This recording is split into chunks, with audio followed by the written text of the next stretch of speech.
En la clase pasada quedamos por el capítulo 6.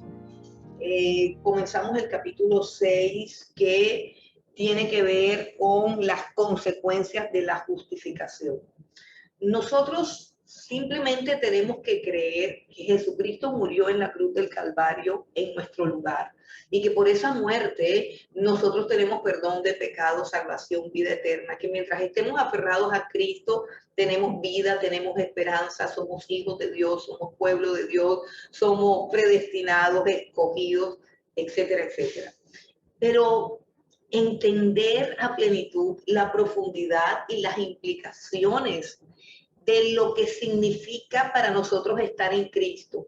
Todos los que hemos creído en el Señor Jesucristo y todos los que tenemos comunión con Él a través de su Espíritu, todos los que una vez experimentamos el nuevo nacimiento, algo que sucedió, pero que de pronto no lo comprendemos, pero sabemos que ya no somos iguales, todos los que vivimos en la presencia de Dios, tenemos paz, tenemos gozo, tenemos libertad, pero nunca terminamos de entender lo que somos en Cristo Jesús. Nunca terminamos de entender las implicaciones de lo que Él hizo en la cruz del Calvario. No sé cuántas veces me he sentado a estudiar el libro de Romanos, pero siempre que lo estudio, descubro una mayor profundidad, un mayor alcance, una mayor amplitud, una mayor comprensión de lo que nosotros somos en Cristo Jesús, del lugar donde Dios nos ha posicionado, de lo que Él alcanzó para nosotros en la cruz del Calvario. Y cuando aprendemos estas cosas, nos ponemos a pensar, yo me pongo a pensar, cuán torpes somos a veces, cuando nos sumimos en la tristeza, cuando nos sumimos en la depresión, cuando nos sumimos en la desesperanza, cuando nos sumimos en la ansiedad, cuando a veces no comprendemos las cosas que suceden, cuán torpes somos.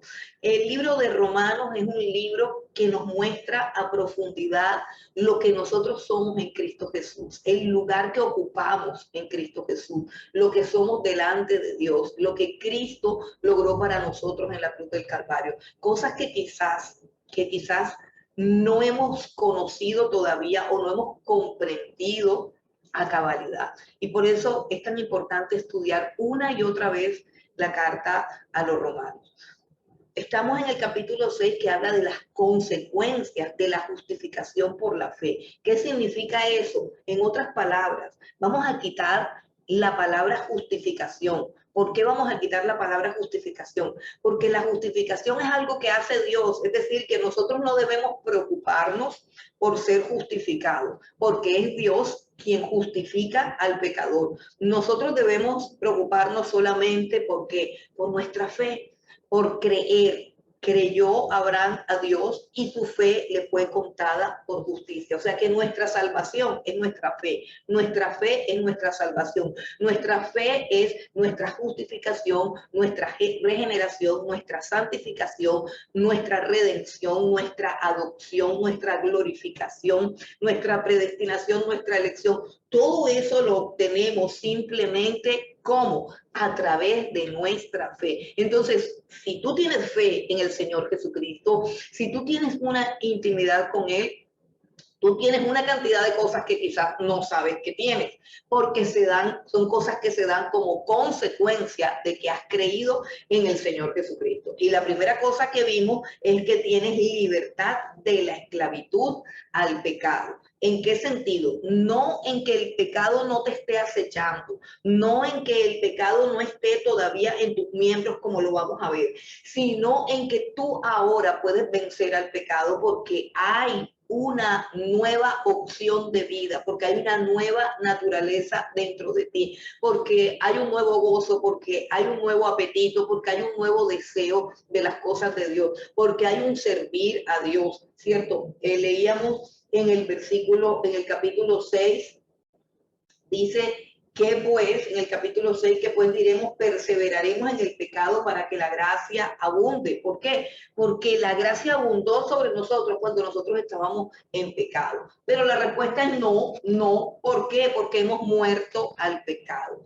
Somos libres de la esclavitud al pecado porque morimos al pecado en la cruz del Calvario. Todas estas cosas son las que Cristo hizo en la cruz del Calvario. Él lo hizo. Él se subió a la cruz. Él entregó su vida. Él muere en mi lugar. Ok, y entonces ahora, ¿cómo nos libramos de la esclavitud al pecado? Creyendo en lo que Jesús hizo. Por eso es que el apóstol Pablo dice, considérense ustedes también muertos al pecado. Si la Biblia dice que Jesús subió a la cruz y que allí en esa cruz yo estaba muriendo al pecado, lo que a mí me toca es creer eso, considerar que yo morí al pecado y que ya no estoy disponible para todas las ocasiones de pecado que se me presenten en la vida, porque yo morí para eso y ahora tengo una vida nueva. ¿Por qué? Porque sabemos que Cristo resucitó y la resurrección de Cristo implica andar en una vida nueva. Y como creyentes sabemos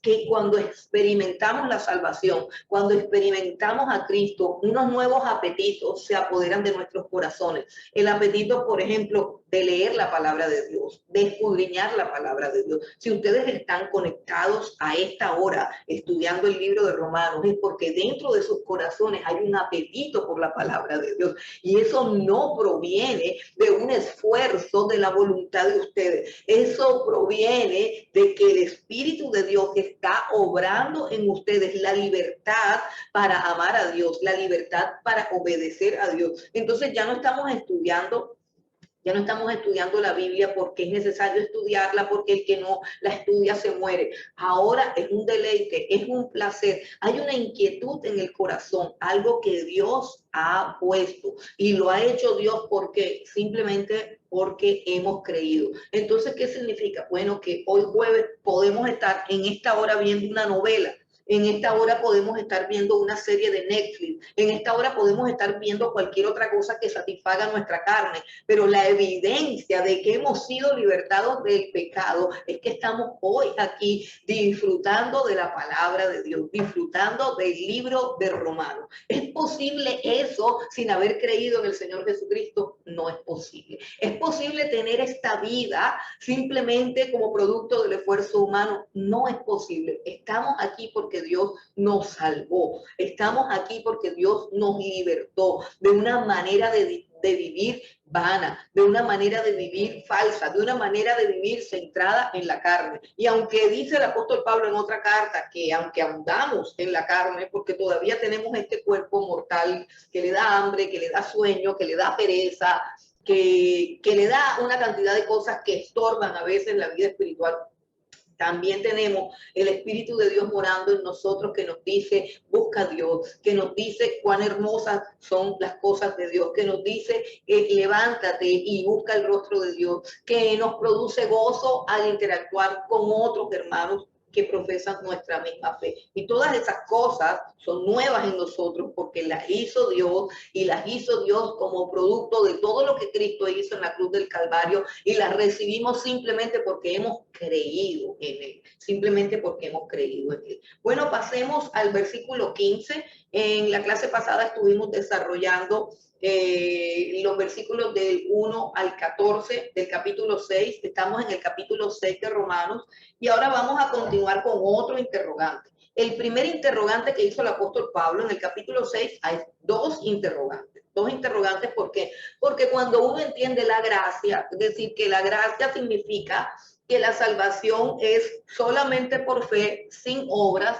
uno dice, ¿y entonces qué? Hacemos lo que nos da la gana, y entonces ¿qué? Seguimos pecando. Si la gracia se derramó sobre mi vida cuando yo estaba en pecado, pues que se siga derramando y yo sigo pecando. Entonces, la respuesta a ese interrogante es de ninguna manera, porque ya morimos al pecado. Ahora viene un segundo interrogante en el versículo 15, que fue donde quedamos la clase pasada. En el versículo 15, el apóstol Pablo como que adelantándose a lo que las mentes carnales pueden llegar a pensar o pueden llegar a creer. El versículo 15, él esboza el interrogante que se puede presentar, repito, en una mente carnal, en una mente que aprende la doctrina pero que no ha nacido de nuevo, en una mente que escucha los argumentos teológicos y doctrinales de la salvación contenidos en la carta de Romanos, pero que no ha nacido de nuevo, una mente carnal, en la cual no se ha operado ese cambio de apetitos o ese cambio de anhelos y de deseos, es decir, no ha nacido de nuevo. Entonces pueden decir, bueno, entonces sigamos pecando. Eso solamente lo puede decir un pecador que no ha sido realmente justificado. El versículo 15 dice, ¿qué pues? Dice el apóstol Pablo, pecaremos porque no estamos bajo la ley, sino bajo la gracia en ninguna manera. Pecaremos, miren la pregunta, como ya el apóstol Pablo dice que no estamos bajo la ley, y ese conflicto de la ley lo va a seguir explicando más adelante, y estoy segura que en el transcurso de esta clase lo vamos a entender muchísimo mejor. Recuerden que la ley es un mandamiento que condena todo aquello que no es la expresión de la justicia y de la santidad perfecta de Dios. Y como nosotros somos pecadores, la ley siempre nos condena. Entonces, el apóstol Pablo cumplió la ley muriendo en la cruz del Calvario por nosotros. Cumplió la ley por nosotros. ¿Cómo la cumplió? La cumplió de dos maneras. Perdón, el Señor Jesucristo cumplió la ley de dos maneras en la cruz del Calvario. Número uno, la cumplió él en obediencia porque no violó ninguno de los mandamientos de la ley, a diferencia de nosotros que los hemos violado todos. El Señor Jesucristo cumplió la ley con su propia vida, pero el Señor Jesucristo también cumplió en su carne el castigo que la ley demanda por el incumplimiento de la ley, que es la deuda que nosotros tenemos. El Señor Jesucristo no tiene deuda porque Él ha cumplido toda la ley, pero nosotros sí tenemos una deuda de pecado, porque hemos infringido la ley, y la deuda es la muerte, la paga del pecado es muerte. Entonces, la segunda forma como el Señor Jesucristo cumplió la ley es pagando la deuda. O sea, no solamente el Señor Jesucristo obedece todos los mandamientos y queda a paz y salvo con la ley, no le debe nada a la ley, sino que Él paga con su vida, paga las demandas de la ley. Cuando no se cumple un mandamiento, la ley reclama la muerte del violador de la ley, o sea, la muerte de nosotros. Y el Señor Jesucristo también paga con su muerte. Así que Él ha cumplido la ley y nos ha hecho libres a nosotros de toda deuda que tengamos con respecto a la violación de un mandamiento. Recuerden, en la cruz del Calvario, el Señor Jesucristo pagó con su muerte toda deuda que tengamos nosotros con respecto a la violación de cualquiera de los mandamientos de nuestro Dios. Ahora la pregunta es, bueno, si eso es así, si todos los pecados, escuchen bien, todos los pecados, escuchen bien lo que estoy diciendo, todos los pecados que yo cometí, todos los pecados que puedo llegar a cometer, todos los pecados que puedo llegar a cometer, han sido cancelados, han sido pagados, porque no hay otro precio para el pecado sino el de la muerte, y Jesucristo lo pagó. O sea, todos los pecados de ayer, todos los pecados de hoy, todos los pecados de mi mañana están pagados.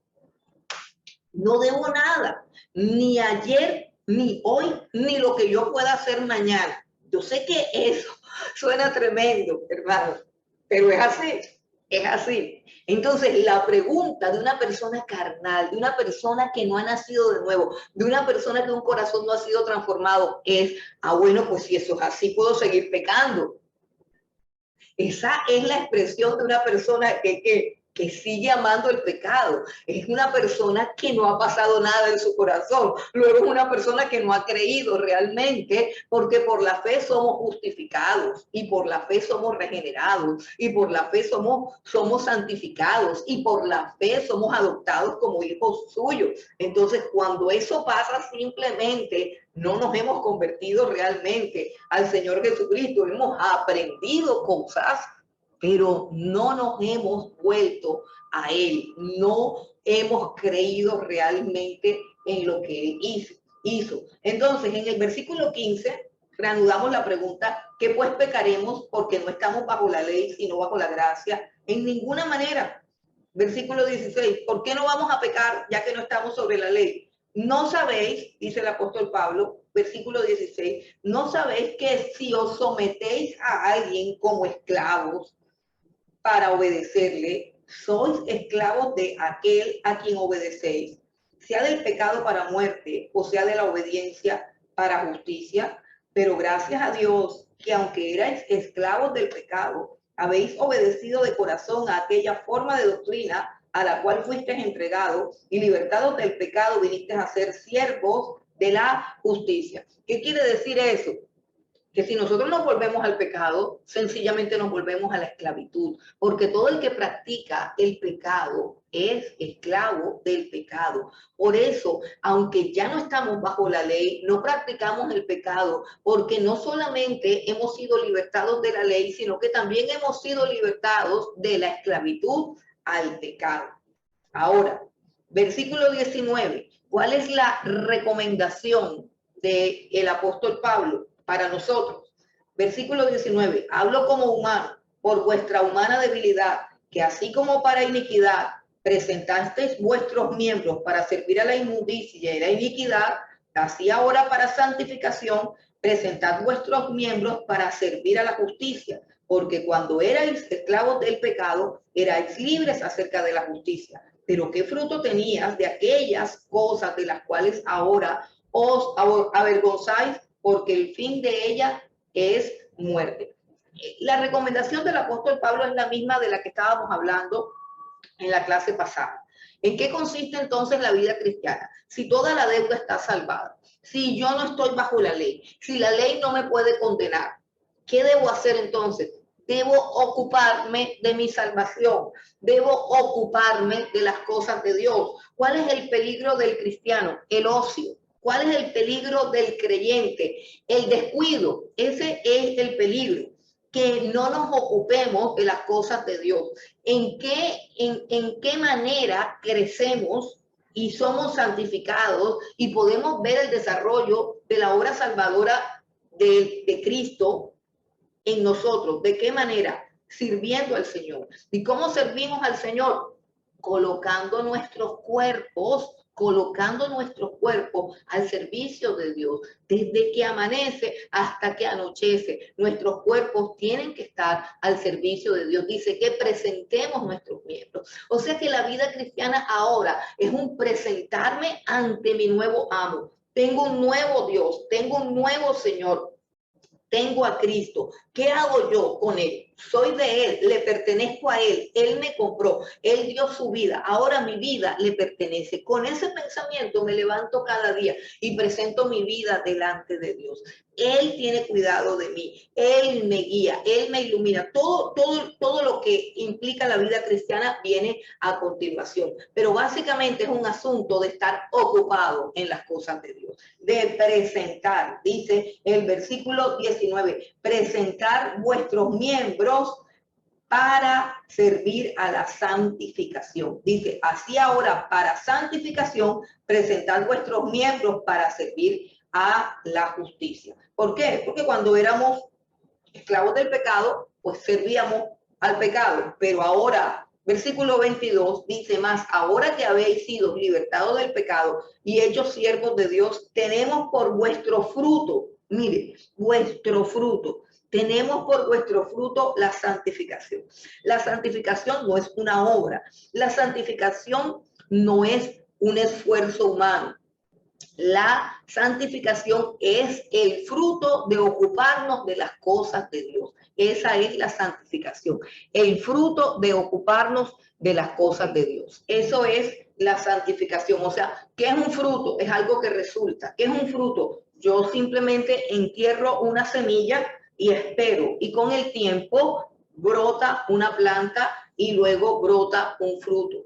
¿Cierto? Eso es lo que es la santificación. La santificación no es el resultado de un esfuerzo de la voluntad por portarme bien, no. La santificación es el resultado de ocuparme de las cosas de Dios, de ocuparme de buscar su rostro, de ocuparme de buscar su presencia, de ocuparme del estudio de las Escrituras.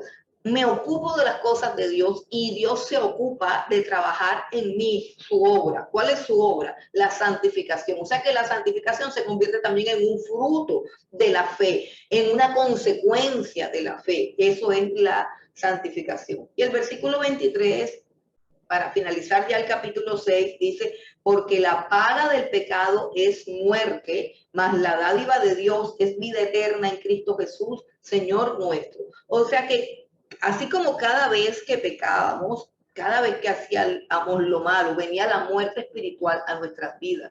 Ahora, cada vez que hacemos las obras de Dios, cada vez que buscamos la presencia de Dios, cada vez que nos instruimos en la palabra de Dios, el fruto, la dádiva, el regalo de Dios es vida eterna.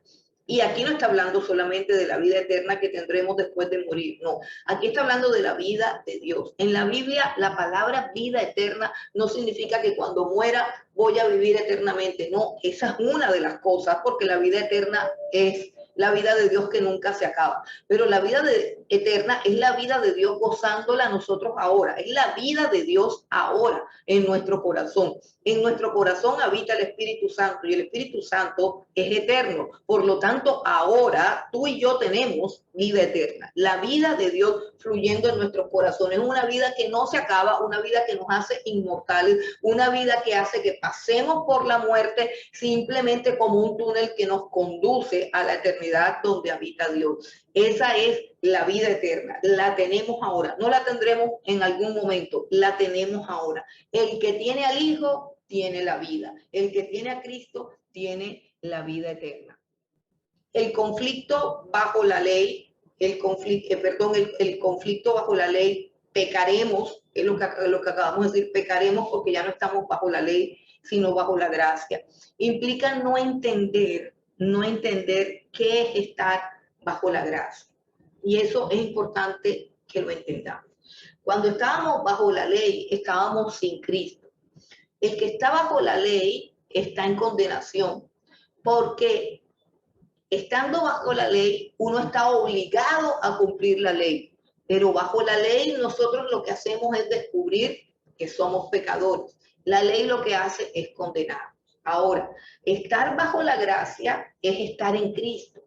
Y estar bajo la gracia no es estar en pecado. Estar bajo la gracia no es tener una licencia para hacer lo malo. No, la gracia de Dios es mucho más que perdón. La gracia de Dios es mucho más que paciencia. La gracia de Dios es mucho más que misericordia con el pecador. La gracia de Dios es el poder de Dios, la vida de Dios, transformando la conducta, la mente, el corazón y los pensamientos del pecador. Eso es estar bajo la gracia. Estar bajo la gracia es estar bajo la influencia del Espíritu de Dios, bajo la influencia de la presencia de Dios, bajo la influencia del mover de Dios y estar en un continuo transformación que nos lleva cada vez a crecer más y más y a parecernos cada día más al Señor Jesucristo. Estar bajo la gracia es cumplir la ley. ¿Por qué? Porque en el pacto de la gracia Dios hizo una promesa que Él escribiría su ley en nuestros corazones. Es decir, que nosotros amaríamos el hacer su voluntad, amaríamos el obedecer sus mandamientos. Estar bajo la gracia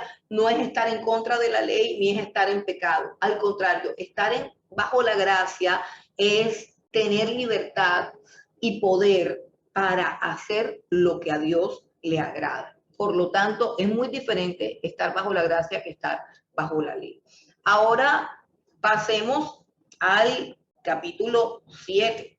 En este capítulo 7 nos va a hablar el apóstol Pablo de la libertad que nos ha dado Cristo a través de su sacrificio, la libertad del conflicto que nosotros tenemos bajo la ley. El ser humano que está bajo la ley está en conflicto. ¿Por qué? Porque es pecador. Porque lo que la ley prohíbe, eso es lo que le atrae. Porque lo que la ley condena, eso es lo que le parece atractivo. lo que la ley ordena le cuesta trabajo obedecerlo. El ser humano caído está en conflicto bajo la ley. Ahora, de ese conflicto dice el apóstol Pablo que nos liberta el Señor Jesucristo. Vamos a mirar la posición del creyente bajo la ley. ¿Cómo está ahora un creyente bajo la ley? Recuerden, todos los incrédulos, todos los que están sin Cristo están bajo la ley, ya sea bajo la ley de Moisés o bajo la ley de su conciencia, pero todo hombre sin Cristo está bajo la ley y bajo la ley está condenado y esclavizado a pecar. Pero el creyente, ¿cómo se encuentra con respecto a la ley? ¿Cuál es la relación del creyente con la ley? Capítulo 7 y leemos versículos 1 al 6. Dice, ¿acaso ignoran, hermanos, pues hablo con los que conocen la ley, que la ley se enseñorea del hombre entre tanto que éste vive? Otra vez vamos a el principio de la ley. La paga del pecado es muerte. ¿Qué quiere decir eso?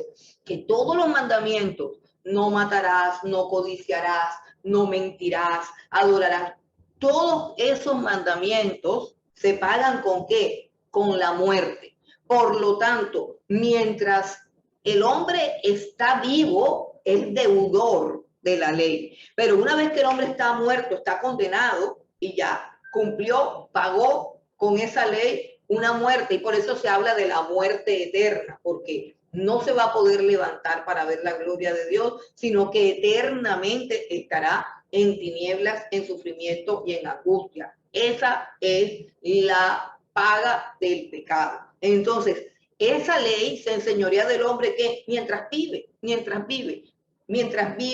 esa ley opera en el hombre, condenándolo, opera en el hombre, inclusive sacando y manifestando toda la pecaminosidad que hay en ese hombre. Pero eso es mientras el hombre está vivo. Ahora, el apóstol Pablo pone un ejemplo, versículo 2, porque la mujer casada está sujeta por la ley al marido mientras éste vive. Pero si el marido muere, ella queda libre de la ley del marido. Así que si en vida del marido se uniere a otro varón, será llamada adúltera. Pero si su marido muriere, es libre de esa ley, de tal manera que si se uniere a otro marido, no será adúltera. Está poniendo un ejemplo para que nosotros entendamos nuestra relación con la ley que ya terminó, porque morimos a la ley en la cruz del Calvario, y ahora tenemos otra relación que no es con la ley. Tenemos ahora otro marido, estamos unidos en un pacto diferente con otro esposo que es Jesucristo. Dice el versículo 4, así también vosotros, hermanos míos, habéis muerto a la ley mediante el cuerpo de Cristo, para que seáis de otro, del que resucitó de los muertos, a fin de que llevemos fruto para Dios. Porque mientras estábamos en la carne, las pasiones pecaminosas que eran por la ley obraban en nuestros miembros, llevando fruto para muerte. Pero ahora estamos libres de la ley por haber muerto para aquella en que estábamos sujetos, de modo que sirvamos bajo el régimen nuevo del Espíritu y no bajo el régimen viejo de la letra. Oigan algo, ahora el apóstol Pablo va a introducir un concepto adicional, y ese concepto es estar en la carne y estar en el espíritu. Hay dos maneras de vivir la vida cristiana, en la carne o en el espíritu. El ser humano caído sin Cristo no tiene el Espíritu Santo, por lo tanto siempre debe vivir, y la única opción que tiene para vivir es vivir en la carne. Es decir, él es esclavo de sus pasiones, él es esclavo de sus instintos, él hace lo que su mente le dice que es bueno, él hace lo que le da la gana, él vive según sus propios conceptos, él es esclavo de sí mismo, él vive en la carne, no tiene otra opción. Pero el creyente ahora tiene la opción de ¿qué? De andar en el espíritu.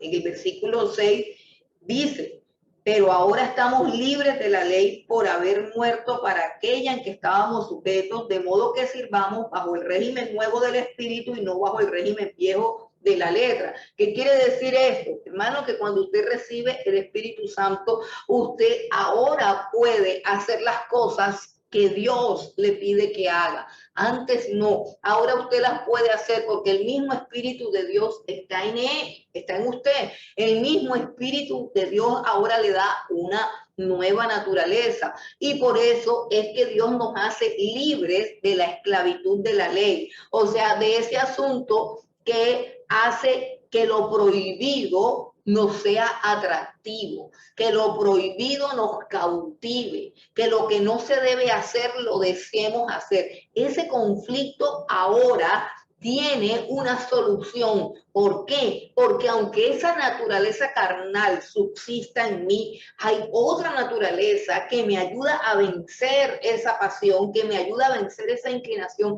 y esa nueva naturaleza es el Espíritu de Dios en mi vida, en mi vida. Ahora, la ley no me ayuda para nada. La ley ya no ayuda al pecador. La ley no sirvió para santificar al pecador. Dice el versículo 7, ¿qué diremos pues? ¿La ley es pecado? En ninguna manera. Pero yo no conocía el pecado sino por la ley, porque tampoco conociera la codicia si la ley no dijera no codiciarás. Mas el pecado, tomando ocasión por el mandamiento, produjo en mí toda codicia, porque sin la ley el pecado está muerto. Y yo sin la ley vivía en un tiempo, pero venido el mandamiento, el pecado revivió y yo morí. Y hallé que el mismo mandamiento que era para vida, a mí me resultó para muerte. Porque el pecado, tomando ocasión por el mandamiento, me engañó y por él me mató. De manera que la ley a la verdad es santa y el mandamiento santo, justo y bueno. El apóstol Pablo nos pone un ejemplo acerca de un mandamiento muy sencillo que es no codiciarás.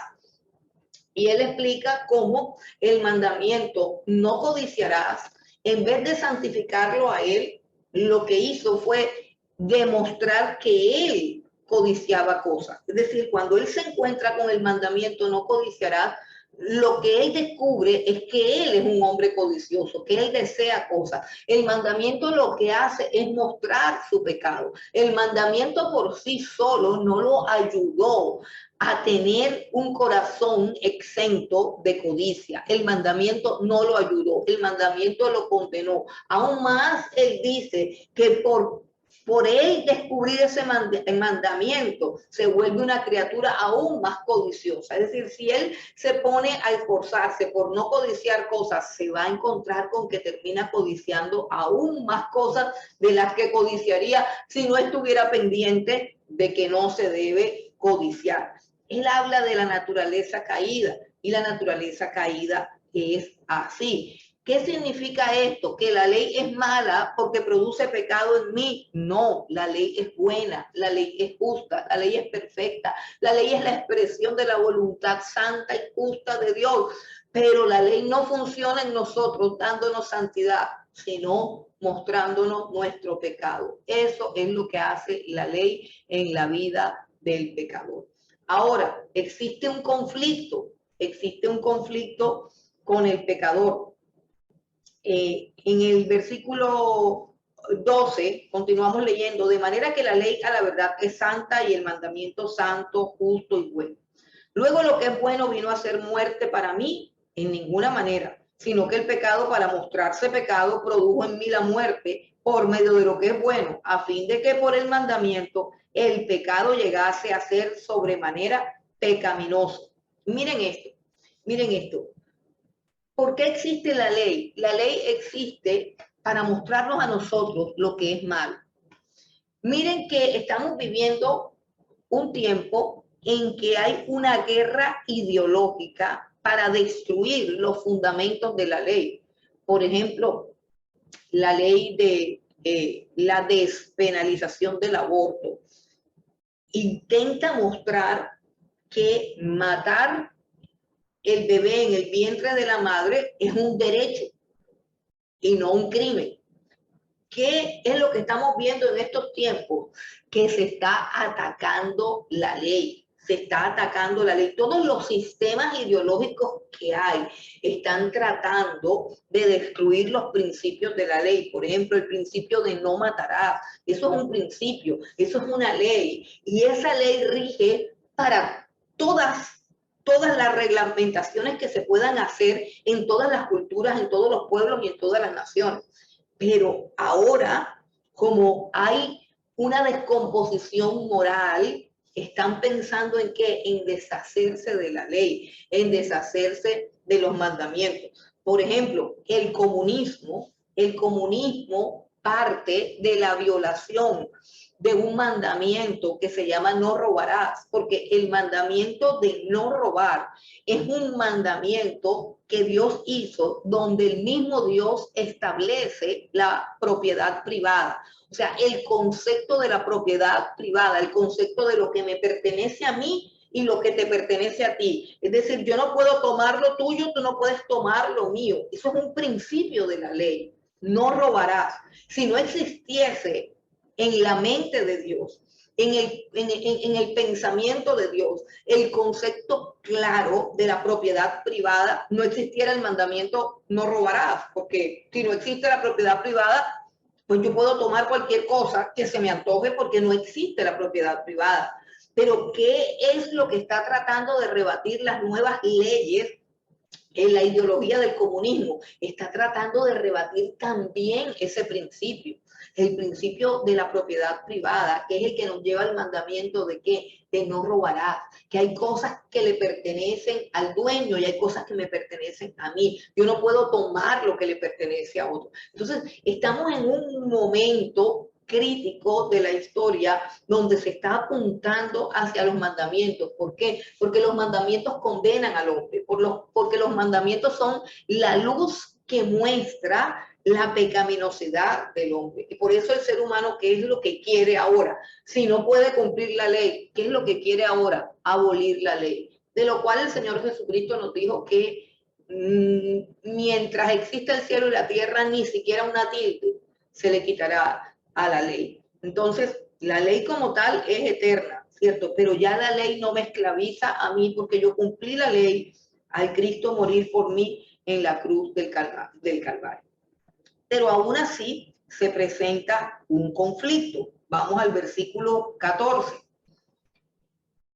Porque sabemos que la ley es espiritual, mas yo soy carnal, vendido al pecado, porque lo que hago no lo entiendo, pues no hago lo que quiero, sino lo que aborrezco, eso hago. Y si lo que no quiero, esto hago, apruebo que la ley es buena, de manera que ya no soy yo quien hace aquello, sino el pecado que mora en mí. Y yo sé que en mí, esto es, en mi carne, no mora el bien, porque el querer el bien está en mí, pero no el hacer. Porque no hago el bien que quiero, sino el mal que no quiero, eso hago. Y si hago lo que no quiero, ya no lo hago yo, sino el pecado que mora en mí. Así que queriendo yo hacer el bien, hallo esta ley, que el mal está en mí, porque según el hombre interior me deleito en la ley de Dios. Pero veo otra ley en mis miembros que se revela contra la ley de mi mente y que me lleva cautivo a la ley del pecado que está en mis miembros. Miserable de mí, ¿quién me librará de este cuerpo de muerte? El apóstol Pablo, como todos los creyentes, ha tenido que vivir la misma crisis que viven todos los que hemos creído en el Señor Jesucristo y luchamos por vivir en santidad y muchas veces fracasamos. Esa es la lucha del creyente. Muchas veces nos encontramos luchando por hacer lo correcto y muchas veces fracasamos. Sobre todo en aquellas cosas que tienen que ver con nuestro carácter. Muchas veces venimos a la presencia de Dios, nos humillamos, porque tenemos un mal carácter, porque ofendemos a nuestros semejantes, porque hablamos mal de la cuenta, porque la ira y el enojo a veces nos controlan y reaccionamos de manera ofensiva y deshonrosa ante los ojos de Dios frente a nuestros hermanos. Y muchas veces le prometemos al Señor que no lo volveremos a hacer, y muchas veces hacemos un propósito de corazón y decimos no queremos volver a hacer, pero pasan 2 o 3 días y caemos. Es más, muchas veces ustedes han podido tener la experiencia, yo la he tenido, que uno se levanta con ganas de andar en santidad las 24 horas del día, con ganas de buscar el rostro de Dios, y efectivamente está uno en la presencia de Dios pidiéndole al Señor que lo ilumine, que lo ayude, que ninguna necedad salga de su boca, que uno pueda ser una persona amorosa, tierna, compasiva, justa las 24 horas del día, pero en un momento del día y en un momento de la tarde, ¡claro!, algo pasa y caemos en la ofensa, caemos en la injusticia, caemos en la ira, caemos en cualquier pecado, pensamientos, palabras, cosas que hacemos, pero usted no lo quiere hacer. Anteriormente, usted pensaba que ese era su derecho, es decir, que usted podía vivir así y eso no lo afectaba, pero ahora nos afecta. ¿Por qué? Porque en su corazón, si usted es un hijo de Dios, si usted ha creído en el Señor Jesucristo, si usted ha sido lavado por la sangre del Cordero, usted quiere ser santo. Usted anhela, tanto como yo, ser santo. Usted anhela andar en justicia. Usted anhela andar en santidad, como yo lo anhelo y quizás más. Pero día tras día podemos ver nuestros fracasos y nuestras caídas. El apóstol Pablo está diciendo que nosotros vivimos con ese conflicto. El apóstol Pablo está diciendo que este conflicto es semejante a una tortura romana que se llamaba el cuerpo de muerte. Cuando él exclama en el versículo 24, miserable de mí, ¿quién me librará de este cuerpo de muerte? Está diciendo, ¿quién me va a librar de esta tendencia a hacer lo malo? ¿Quién me va a librar de este asunto de estar siempre fallando, siempre resbalando, siempre equivocándome y casi siempre en las mismas cosas? O sea, ¿quién me va a librar de esto? Y lo ve como una tortura romana que le colocaban un muerto. Era una tortura que le colocaban un muerto a una persona viva, o sea, al culpable, al que estaba sentenciado por algún delito, lo castigaban a tener un cuerpo de muerte pegado, se lo amarraban a sus espaldas, un muerto completamente amarrado y pegado. ¿Y qué sucedía? Que la carne podrida de ese cadáver iba también pudriendo la carne de el hombre que estaba vivo. Por eso lo llama cuerpo de muerte. Entonces el apóstol Pablo llama a nuestra naturaleza caída un cuerpo de muerte del cual él clama, ¿quién me librará? ¿Quién me librará? ¿Por qué? Porque él dice, es que ahora yo no quiero hacer lo malo, pero me hallo en que muchas veces sin querer hacerlo, termino haciendo lo malo. Bueno, yo creo que esto es un asunto que en un momento dado, para una persona normal le puede parecer una locura, pero para los creyentes que hemos vivido este conflicto podemos decir, te entendemos perfectamente, apóstol Pablo. Y si te pasaba a ti, que eras un hombre de visiones, de revelaciones, que eras un hombre de oración, de ayuno, totalmente consagrado, que no tenía esposa, que no tenía hijos, ¿cierto? ¿Qué decir de nosotros en esta humanidad caída? ¿Qué decir de nosotros que tenemos una cantidad de actividades seculares? ¿Qué decir de nosotros que tenemos esposos, esposas, niños canzones, problemas? En fin, si el apóstol Pablo en aquella época, que yo creo que era más sana que esta, decía que lo malo que él no quería hacer lo hacía y que lo bueno que él quería hacer no lo podía hacer, y se sentía muchas veces miserable, como quien se le está pudriendo un cuerpo. Si esa era la experiencia del apóstol Pablo, ¿qué no podremos decir nosotros? Y esto nos lleva al punto, hermanos, de que tenemos que vivir una vida entendiendo nuestra debilidad, luchando, sí, pero sin culparnos y sin condenarnos porque hemos sido justificados. Pero cuando el apóstol Pablo lanza la pregunta de ¿quién me librará de este cuerpo de muerte? Él contesta en el versículo 25 y lo puede subrayar: gracias doy a Dios por Jesucristo, Señor nuestro. La clave es que el Señor Jesucristo nos ha librado de todo eso, nos ha librado del pecado, nos ha librado de la condenación, nos ha librado de la esclavitud a la ley, nos ha librado de nuestras inclinaciones pecaminosas y nosotros simplemente tenemos que creer en el Señor Jesucristo. Tenemos que creer que su gracia es suficiente. Tenemos que creer en su poder. Tenemos que entender que nuestras luchas por esta naturaleza pecaminosa, nuestras luchas por alcanzar esa estatura que el Señor demanda de nosotros, es una lucha que ya fue ganada en la cruz del Calvario. O sea que esa es una batalla que ya ganamos, que aunque resbalamos, nos volveremos a levantar porque hemos sido predestinados para ser santos y sin mancha, y porque la ley del Espíritu Santo en nosotros es más poderosa que la ley de nuestra pecaminosidad. Eso es importante. Nosotros nos tenemos que preocupar solamente de buscar su presencia, de buscar su gracia, de buscar su poder, de buscar su espíritu. Él hará la obra en nosotros. Gracias, nuevamente el versículo 25, gracias doy a Dios por Jesucristo, Señor nuestro. Así que yo mismo con la mente sirvo a la ley de Dios, mas con la carne sirvo a la ley del pecado. Ok, pero esto no se queda así. Ahora vamos al capítulo 8, que es el capítulo más glorioso de toda la carta a los romanos. Todo el capítulo 8, o sea que estamos aquí en el punto C, libertad. Recuerden que cuando hablamos de libertad estamos hablando libertad del pecado, libertad de la condenación, libertad del conflicto de la ley, libertad de todas estas cosas que está exponiendo el apóstol Pablo. Tendremos que vivir siempre en esclavitud, tenemos que vivir siempre arrastrándonos en el pecado a pesar de que no querramos pecar. No, no, hay libertad. Ahora bien, el apóstol Pablo es como el capítulo 6, escuchen, el capítulo 6, el capítulo 7 y el capítulo 8 es como una progresión que habla del crecimiento de un creyente. En el capítulo 6 todo comienza por recibir una nueva naturaleza y ponernos al servicio de la obra de Dios.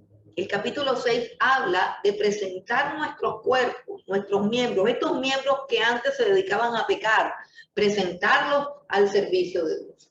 El capítulo 7 habla de toda la esclavitud de la cual Cristo nos libró, de la esclavitud bajo el conflicto de la ley. Ya la ley no nos puede condenar porque Cristo murió y pagó la deuda de la ley.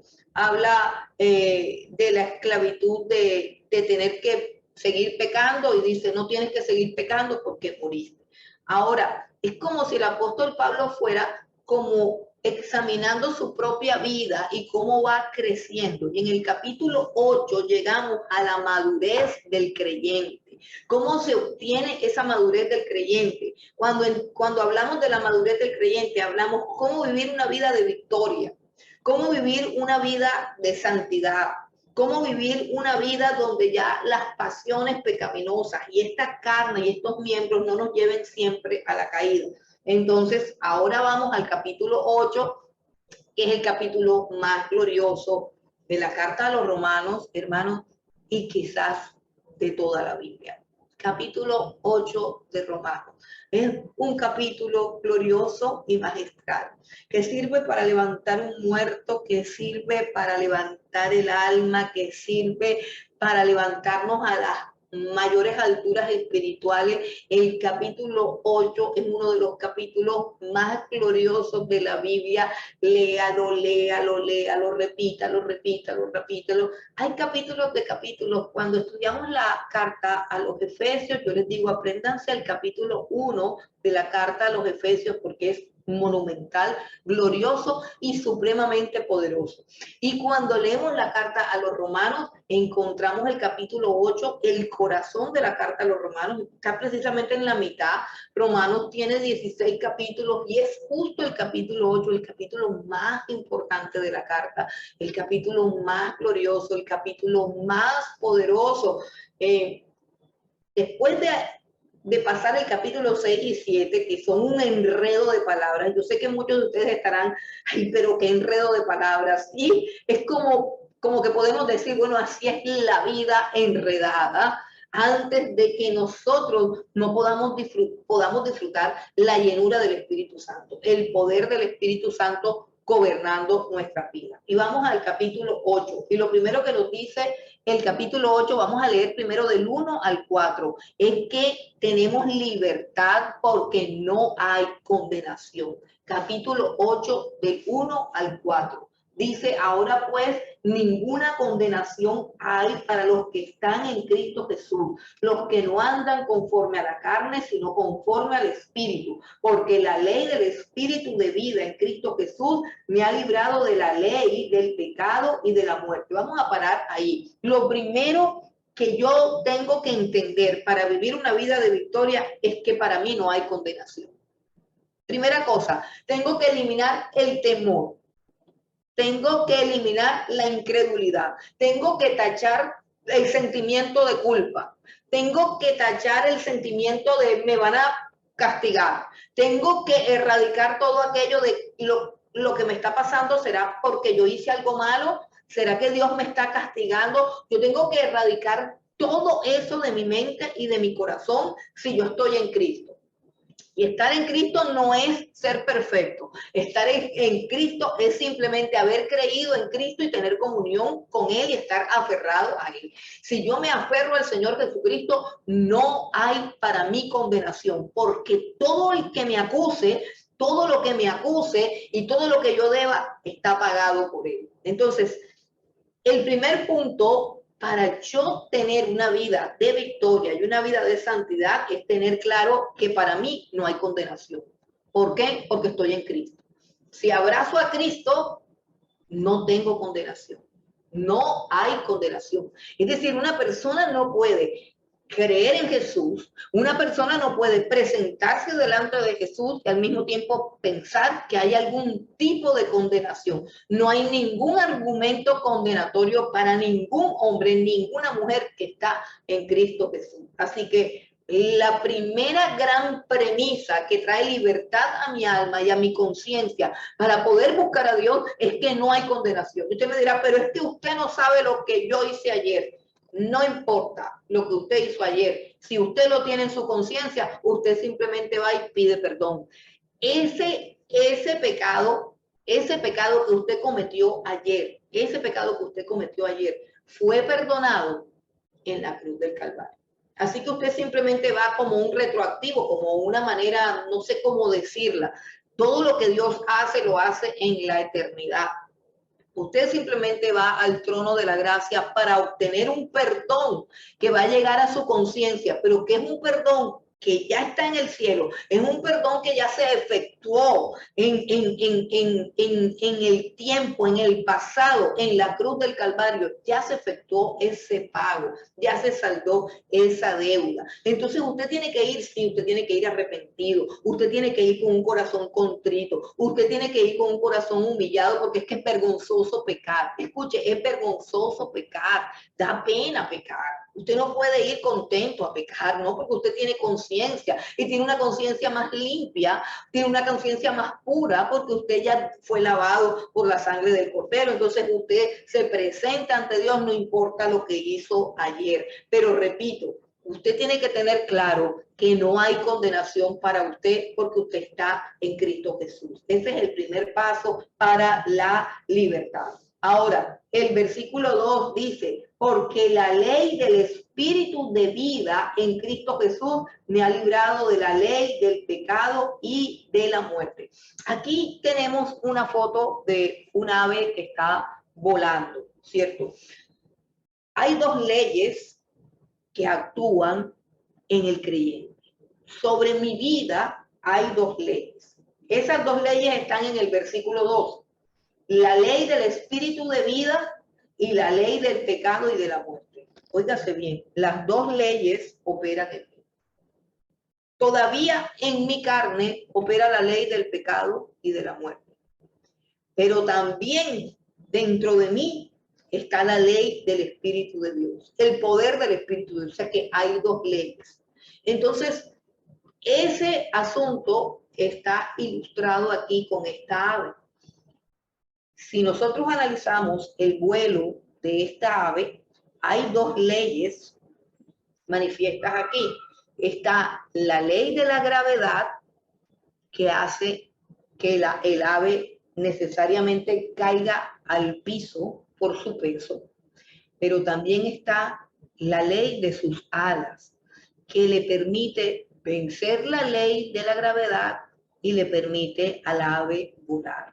Eso es exactamente lo que sucede con el creyente. La ley del espíritu de vida en Cristo Jesús. El que tiene a Cristo tiene el Espíritu de Dios. Y el que tiene el Espíritu de Dios se puede remontar sobre la ley de su pecado que lo tira hacia abajo y puede volar por encima de esa ley, remontándose a las alturas de la santidad de Dios. ¿Por qué? Porque dentro de él está el Espíritu Santo de Dios. Eso es lo que está diciendo el apóstol Pablo aquí y lo leemos de nuevo en el versículo 2. Porque la ley del Espíritu de vida en Cristo Jesús me ha librado de la ley, del pecado y de la muerte. Así que el Espíritu de Dios mora dentro de nosotros. Y no tiene que ver con lo que yo sienta, no tiene que ver con las manifestaciones pentecostales de la llenura del Espíritu, no tiene que ver con un frío, no tiene que ver con un calor, tiene que ver solamente con haber creído en el Señor Jesucristo. El Evangelio de Juan dice, y a los que lo recibieron, a los que creen en su nombre, les ha sido dada la potestad de ser hechos hijos de Dios, los cuales no son engendrados de carne y sangre, ni de voluntad de varón, sino que son engendrados por Dios, hechos hijos de Dios, por el simple hecho de que de creer en el Señor Jesucristo. Recibimos ¿qué cosa? El Espíritu de Dios. Ahora, porque lo que era imposible para la ley, por cuanto era débil por la carne, ¿qué era imposible para la ley? Que nosotros anduviésemos en integridad, en justicia, en verdad, en santidad. Eso era imposible, porque era débil por nuestra carne. Pero ahora Dios, enviando a su Hijo en semejanza de carne de pecado, y a causa del pecado condenó al pecado en la carne. O sea, en la carne de Jesús condenó el pecado. ¿Para qué? Versículo 4. Para que la justicia de la ley se cumpliese en nosotros, que no andamos conforme a la carne, sino conforme al Espíritu. ¿Cuál es la salida? La salida es el Espíritu Santo de Dios. El Espíritu Santo de Dios está en usted. Y usted tiene que creer. Se recibe el Espíritu, ¿por qué? Por haber creído. Por haber creído en Jesús, usted ha recibido el Espíritu Santo. Y con el Espíritu Santo usted puede levantarse de su vida de pecado y triunfar sobre los apetitos de su carne. Ahora, además de que tenemos libertad y de que no hay condenación para nosotros, ahora también tenemos una nueva mentalidad. Vamos al versículo 5 al 9. Versículo 5 al 9. Dice, porque los que son de la carne piensan en las cosas de la carne, pero los que son del Espíritu en las cosas del Espíritu. Porque el ocuparse de la carne es muerte, pero el ocuparse del Espíritu es vida y paz. Por cuanto los designios de la carne son enemistad contra Dios, porque no se sujetan a la ley de Dios, ni tampoco pueden. Y los que viven según la carne no pueden agradar a Dios. Mas vosotros no vivís según la carne, sino según el Espíritu. Si es que el Espíritu de Dios mora en vosotros. Y si alguno no tiene el Espíritu de Cristo, pues no hay una nueva mentalidad. Y dice, los que son de la carne, pues piensan en las cosas de la carne. Pero los que son del Espíritu, piensan en las cosas del Espíritu. Así que hay un asunto del cual nos tenemos que ocupar, y es que nos tenemos que ocupar de nuestra mente. ¿En qué pensamos? ¿En qué pensamos? Por eso aquí juega un papel supremamente importante el estudio de la palabra de Dios. La iglesia ha fracasado en su mente porque no se ha dedicado a estudiar la palabra de Dios. ¿Por qué tenemos una iglesia carnal? ¿Por qué tenemos una iglesia superficial? ¿Por qué hay tanto pecado en la iglesia? Porque la iglesia no ha sabido cuidar esta nueva mentalidad, una mentalidad que tiene que pensar en las cosas de Dios, sino que todo lo contrario, aún desde los púlpitos se alimenta la mentalidad carnal. Y es triste decirlo, yo estoy muy lejos de esas cosas en el sentido de que por la gracia y la misericordia de Dios, Dios me apartó, pero yo nací en un contexto pentecostal que con el tiempo se fue convirtiendo en la iglesia de prosperidad, en la iglesia humanista, en la iglesia llena de psicología, en la iglesia llena de positivismo, en la iglesia llena de codicia, llena de codicia. Es decir, una iglesia, una predicación retorcida, no solamente adulterada, sino retorcida. Una predicación que te llevaba a visualizar las cosas de la carne, o sea, las cosas a las cuales la Biblia ordena que debemos morir, las cosas que pertenecen al mundo, que el Señor Jesús que habló en su palabra que las cosas del mundo, los deseos de los ojos, la vanagloria de la vida, que todos los deseos de la carne, que todo eso es enemistad contra Dios, eso es lo que colocan en la mente y en los corazones cuando se expone la doctrina de la prosperidad, un evangelio retorcido, un evangelio adulterado que hace que el hombre considere y codicie cosas como visualiza lo que le estás pidiendo a Dios, pisa lo que le estás pidiendo a Dios, esa casa que tanto anhelas, ese vestido que tanto quieres, esas cosas, o sea, las cosas de la carne se volvieron culto. Las cosas de la carne se volvieron el objeto de nuestros pensamientos. O sea, se retorció tanto el evangelio que llegó a convertirse cada culto en un culto a la carne, a la carne. Y en vez de pensar en las cosas espirituales, pensamos en las cosas de esta tierra. Me he dado cuenta que las personas, por causa de esta doctrina retorcida, las personas tienen una dificultad, y lo digo con dolor, y lo digo con tristeza, las personas tienen una dificultad en desear las cosas de Dios, en desear aquella ciudad celestial que tiene puertas de perla, calles de oro, mar de cristal, cimientos de piedras preciosas, que está alumbrada por la gloria del Cordero. Nosotros tenemos una dificultad para desear esas cosas, pero deseamos, y no digo nosotros por decir que yo estoy hablando de la iglesia contemporánea que está en una ruina y en una miseria espiritual, que desea con vehemencia las cosas de la carne, que piensa continuamente en las cosas de la carne, que ha perdido su identidad. Cuando nosotros vamos al libro de Hebreos y encontramos a Abraham, que es uno de los patriarcas más ricos del Antiguo Testamento, encontramos que en el corazón de Abraham había un total desapego y un total menosprecio de las cosas materiales, tanto que dice que él vivió como un extranjero y como un peregrino, es decir, él tenía las cosas, pero no las atesoró, no las valoró, no se apropió de ellas, no significaron nada para él porque él tenía la mirada puesta en el galardón, porque él anhelaba aquella ciudad cuyo arquitecto y constructor es Dios.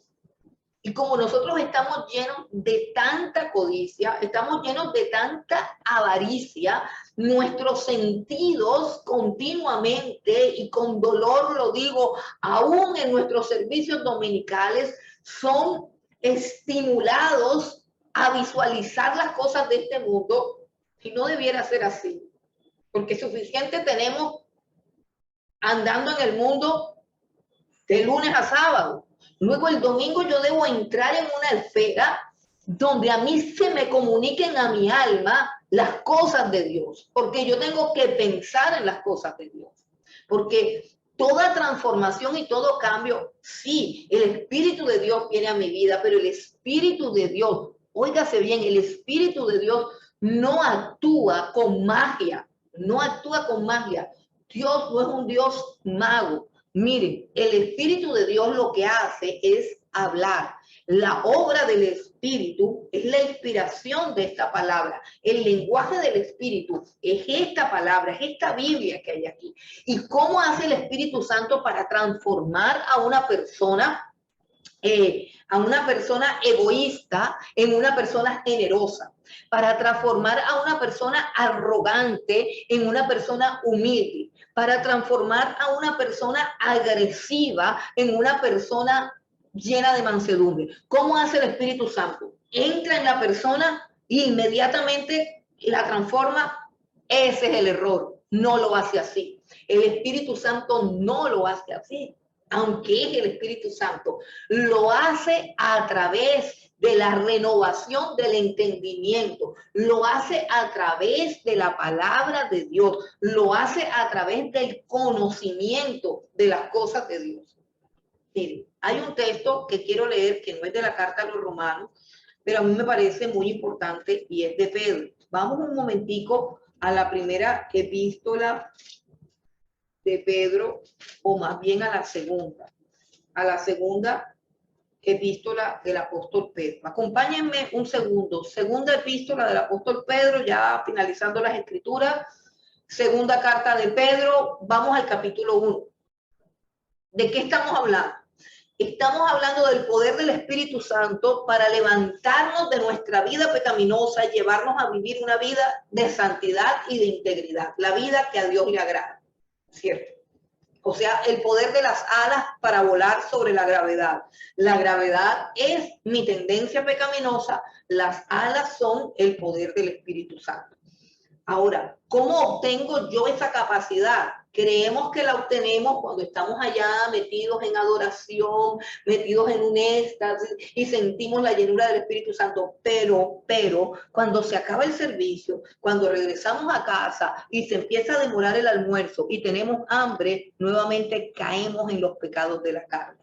¿Por qué? ¿Por qué? Porque el Espíritu Santo de Dios no es un mago. El Espíritu Santo de Dios obra en nosotros una transformación progresiva que tiene que ver con unos procesos en los cuales la transformación de mi entendimiento, de mi mentalidad, es vital para la transformación de mi carácter y de mi conducta. Repito, para que mi carácter sea transformado, para que mi conducta sea transformada, el Espíritu Santo lo primero que hace es transformar mi pensamiento, y para transformar mi pensamiento tiene que ser a través de la palabra de Dios. Nuevamente volvemos al capítulo 8 y dice claramente el versículo 5: los que son de la carne piensan en las cosas de la carne, pero los que son del Espíritu en las cosas del Espíritu. ¿Cómo hacemos para que nuestra mente piense en las cosas del Espíritu y no en las cosas de la carne? Si nuestra mente es carnal, nuestra mente tiene que ser transformada.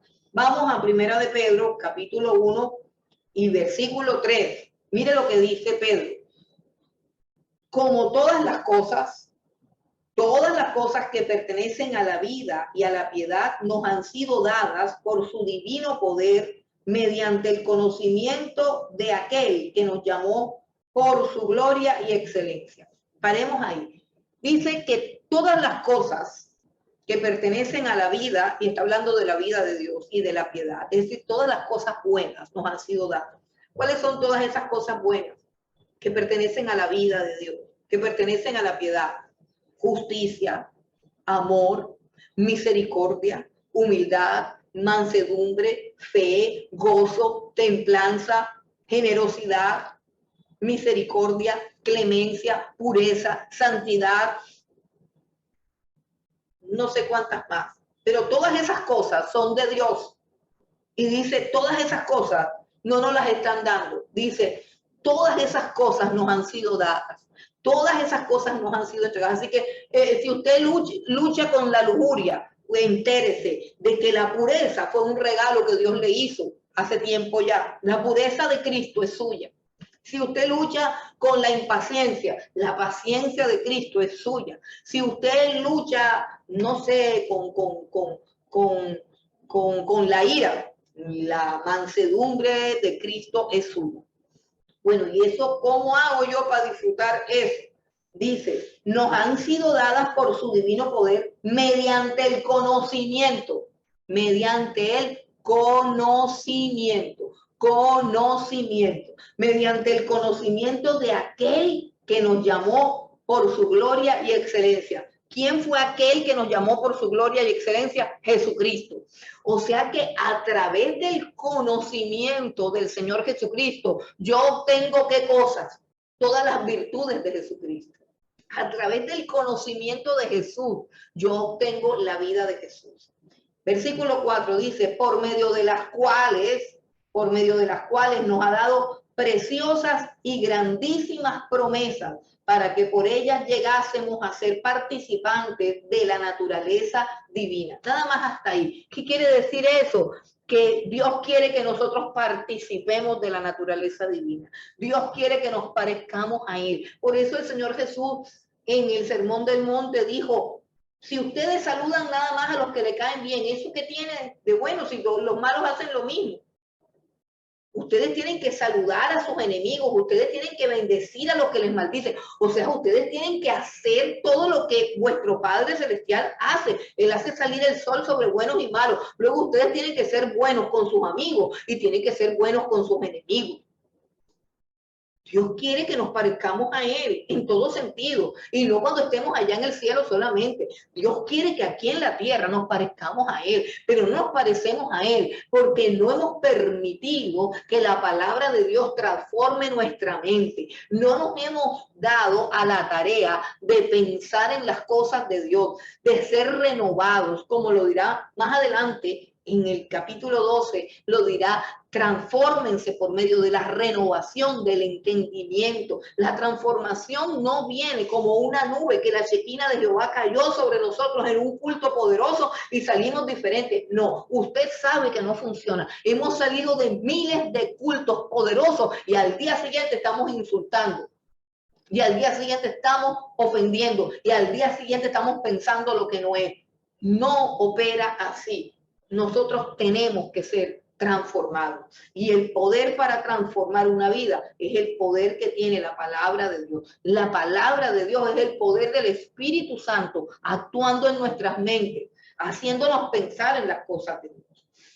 Continuamos en el versículo 6, porque el ocuparse de la carne, estamos en Romanos 8, 6, porque el ocuparse de la carne es muerte, pero el ocuparse del Espíritu es vida y paz.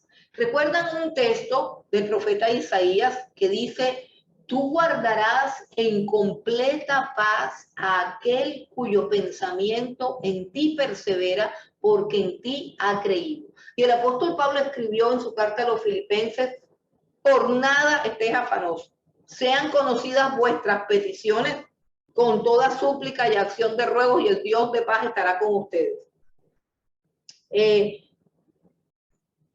Que pensemos en lo que es honesto, en lo que es puro, en lo que es de buen nombre, en lo que tiene virtud alguna. O sea, que nuestro pensamiento va a determinar la clase de vida que vivamos. Pero si nosotros no nos hemos dado a la tarea de que nuestra mente sea transformada por la palabra de Dios, porque repito, nos leemos un versículo bíblico así chiquitico un domingo, un versículo bíblico chiquitico, y a veces ni siquiera lo leen. Y luego comienzan a hablar de toda la prosperidad, de toda la psicología, de toda la sanidad interior, de todo el humanismo, de todo el positivismo, del yo, el yo, el yo, el yo, el yo, el yo, y se nos olvida que hemos muerto, y que vivimos para Dios, que el yo tiene que ser sepultado, que la clave es vivir para aquel que dio su vida por nosotros. El ocuparse de la carne es muerte, pero el ocuparse del espíritu es vida y paz. Por cuanto, versículo 7, por cuanto los designios de la carne son enemistad contra Dios. Son enemistad contra Dios, porque no se sujetan a la ley de Dios ni tampoco pueden. ¿Cuáles son los designios de mi carne? Ay, hermano, es tan fácil espiritualizar la codicia. Es tan fácil espiritualizar el deseo de ser reconocido. Es tan fácil espiritualizar la susceptibilidad. Por todo me ofendo. Tengo una herida en el alma. Me ofendieron. ¿Han escuchado el nombre que le han puesto a esta generación? Esta generación se llama la generación de cristal. Por todo se ofende. Por todo se ofende. Y la iglesia del Señor Jesucristo, que ha consentido la carne, predicando vacío, predicando cosas huecas, predicando cosas vanas, predicando de dinero, predicando de codicia, predicando de la obtención de fama, de gloria. La iglesia que ha adulterado el evangelio ha creado una generación de cristianos de cristal. No se les puede decir nada, no se les puede reprender. Siempre están quebrantados, siempre están resentidos, siempre tienen que venir delante de Dios para que el Señor les sane el corazón. Siempre, hermano, qué horrible la generación de cristal, una generación que no sabe recibir una amonestación, una generación que no sabe obedecer una orden, que para perdonar tiene que irse a un encuentro de un fin de semana o de 15 días y perdonar cosas tontas, que yo te dije, que tú me dijiste, que tú me contestaste, que no me miraste, que me torciste en la boca. Qué horrible. Qué horrible. No conocen a Jesús. No conocen a Jesús. Los discípulos de Jesús fueron discípulos de un hombre como Juan el Bautista que decía: generación de víboras, ¿quién los enseñó a huir de la ira venidera? Los discípulos de Jesús escucharon a Jesús reprenderlos una y mil veces, y muchas veces ni siquiera entendieron por qué los reprendían. Muchas veces el Señor Jesús los reprendió. Una vez los reprendió porque no pudieron sacarle un demonio a alguien y les dijo: la generación perversa, ¿hasta cuándo tendré que soportarlo? ¿Hasta cuándo estaré con ustedes? Y ninguno de ellos entró en un proceso de resentimiento contra el maestro. Al contrario, se quedaron callados, humillados, y después fueron chiquiticos a decirle: maestro, por favor, dinos por qué fue que no pudimos sacarle el demonio al muchacho. Y así, hermano, revise cómo hablaba Jesús. Revise el carácter de los discípulos de Jesús. Por favor, dejemos de ser tan tontos. Por favor, no pertenezcamos a esta generación de cristal tonta, resentida. Es que no me tratan bien, es que no me tienen paciencia como el chavo. No, creo que no conocemos al Señor. Este es el problema, que no conocemos al Señor. Las palabras de Jesús nos parecen rudas y duras, porque tenemos un corazón que solamente ama el pechiche, que solamente ama la adoración. Vas a ser prosperado, vas a ser bendecido. Este es el año de tu bendición, y el mundo se está acabando y todas las profecías se están cumpliendo, principios de dolores. Todos los jinetes del apocalipsis están por cabalgar por esta tierra, y y continúan mintiéndonos, diciéndonos que el año que viene será mejor, que este es el año de la bendición, que este es el año del no sé qué. No, hermano, de pronto este sea el último año que estemos aquí. Somos una generación tan débil, tan susceptible, tan carnal. Ojalá me estén entendiendo, porque a veces no sé ni cómo explicarlo, porque a veces hasta me da miedo que la gente se resienta, porque convivo con gente que se resiente por causa de la palabra de Dios.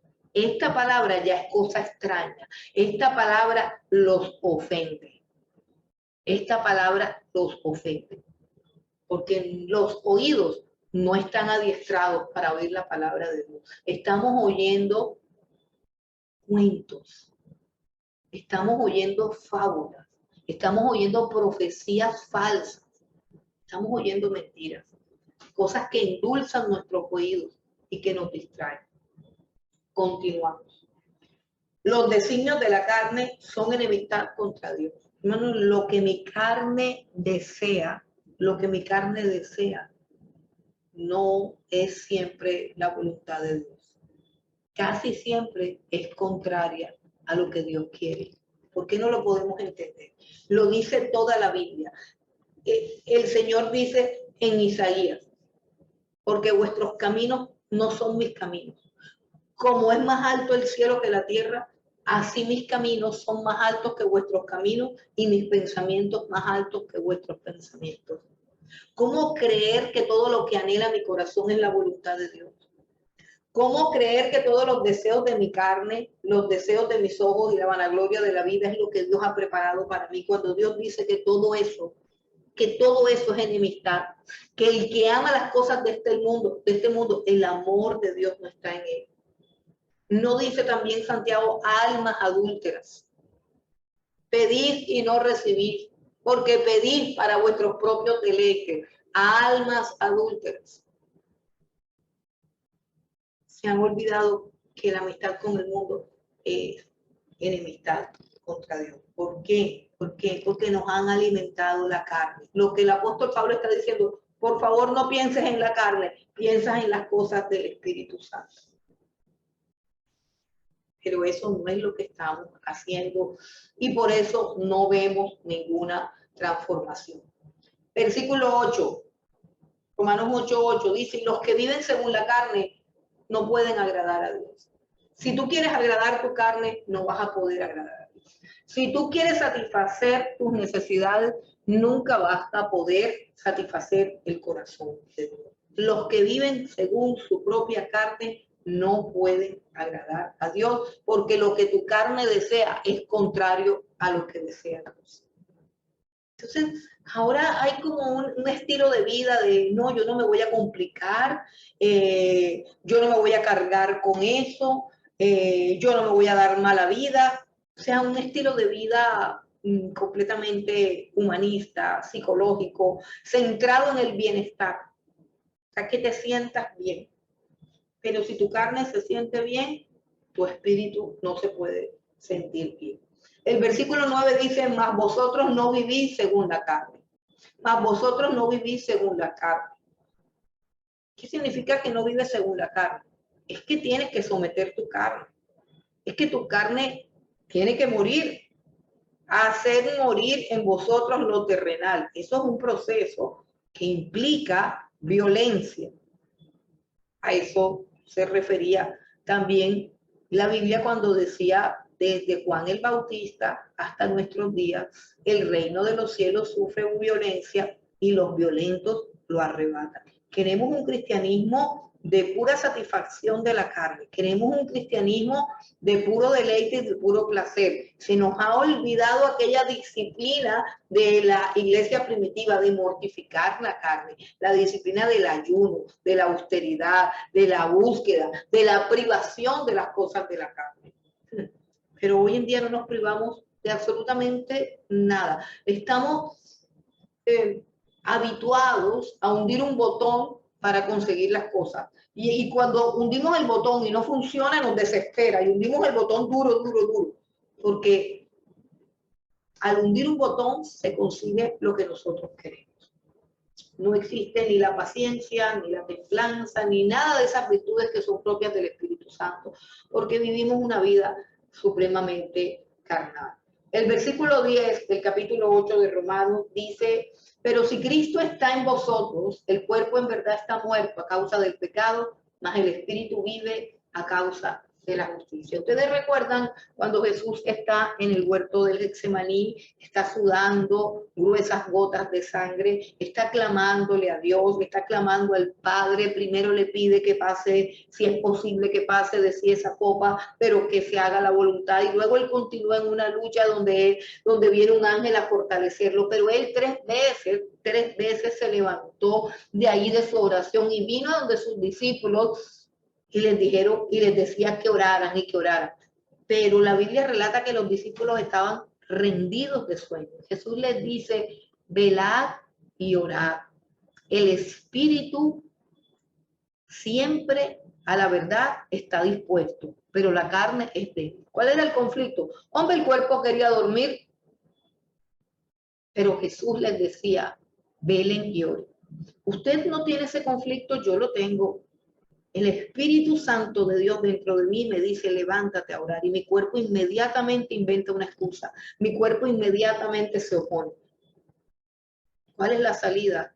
Azoto mi cuerpo, dice el apóstol Pablo, y lo pongo en servidumbre. Azoto mi cuerpo y lo pongo de rodillas, porque se hace lo que el Espíritu dice y no lo que la carne pide. Eso es vivir en el Espíritu, eso es salvación. Vamos entonces a mirar que también como creyentes tenemos una nueva esperanza. Una nueva esperanza significa que hay algo que anhelamos en el corazón. Leamos entonces el versículo 10 en adelante. Pero si Cristo está en vosotros, el cuerpo en verdad está muerto a causa del pecado, mas el espíritu vive a causa de la justicia. Y si el espíritu de aquel que levantó de los muertos Jesús mora en vosotros, el que levantó de los muertos a Cristo Jesús vivificará también nuestros cuerpos mortales por su espíritu que mora en nosotros. ¿Qué está diciendo ahora? Va a hablar de nuestra glorificación. Aquí viene otra doctrina y es nuestra glorificación. Por el pecado entró la muerte y el pecado siempre nos llevará a la muerte. El ocuparse de la carne es muerte, el ocuparse de la vida es, el ocuparse del espíritu es vida. Y dice que Cristo vivifica nuestros cuerpos mortales por su espíritu. Versículo 12. Así que, hermanos, deudores somos, no a la carne, para que vivamos conforme a la carne. Porque si vivís conforme a la carne, moriréis. Bueno, ¿y de qué muerte está hablando aquí? No está hablando de la muerte física, hermano. Obviamente está hablando de la muerte espiritual. ¿Qué pasa si un creyente vive conforme a su carne? Es decir, ¿qué pasa si yo, aún sintiendo que debo orar, decido no hacerlo? ¿Qué pasa si abandono la lectura de la escritura? ¿Qué pasa si me dejo de congregar? ¿Qué pasa si dejo de tener comunión con los creyentes? ¿Qué pasa si me aíslo de la congregación? ¿Qué pasa si me alejo de todas las herramientas que tiene Cristo para mi santificación y comienzo a satisfacer los apetitos de mi carne y comienzo a disfrutar de todos los placeres de esta vida? ¿Sucede que me voy a morir físicamente? No, me voy a morir espiritualmente. Esto es lo que dice el apóstol Pablo en el versículo 13. Porque si vivís conforme a la carne, moriréis. Mas si por el espíritu hacéis morir las obras de la carne, viviréis. O sea, por el espíritu que yo tengo, que tengo que decir a mi cuerpo: sujétate. Sujétate, no es hora de dormir. Sujétate, no es hora de comer. Sujétate, no es hora de ver televisión. Le tengo que decir a mis ojos: eso no te hace bien. No mires hacia allá, mira hacia acá. Versículo 14. Porque todos los que son guiados por el Espíritu de Dios, estos son hijos de Dios. Somos guiados por el Espíritu de Dios cuando el Espíritu de Dios nos lleva a hacer lo que debemos hacer. Y esa sí es una lucha diaria y personal. Si usted tiene el Espíritu Santo, dice la Biblia que lo anhela celosamente. El Espíritu Santo cada día dentro de usted lo está invitando a orar, lo está invitando a perdonar, lo está invitando a humillarse, lo invita a veces a callar, otras veces lo invita a hablar y testificar. El Espíritu Santo dentro de nosotros nos va guiando.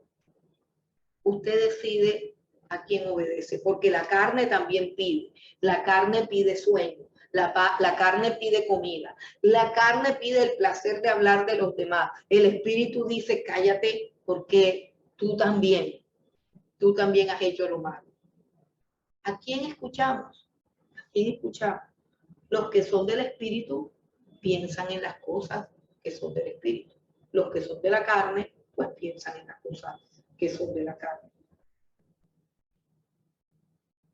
Lo importante es que debemos ser guiados por el Espíritu Santo.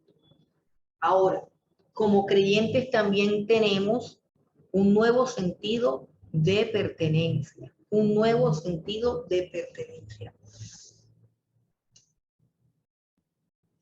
La necesidad de pertenecer es una necesidad del alma. Necesidad de pertenencia.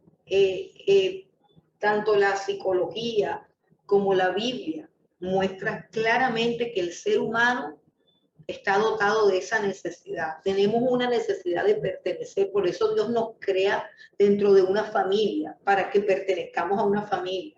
Luego, cuando salimos de la familia, vamos a estudiar y entramos a pertenecer a una escuela. Y dentro de la escuela pertenecemos a un curso.